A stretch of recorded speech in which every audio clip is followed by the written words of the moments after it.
Win as our Binibini or Miss San Antonio 2024, how will you deal with fake news and other negative comments criticizing your looks, intelligence, and the way you live your life?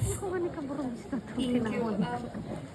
Since I was a kid, I have always wanted to be a beauty queen. I love to imagine myself having a crown in my head, waving at the crowd while wearing a long, beautiful gown. And joining Miss San Antonio is a big step for that little girl's dream. And upon joining Miss San Antonio too, I have received a lot of criticisms, but I use that criticisms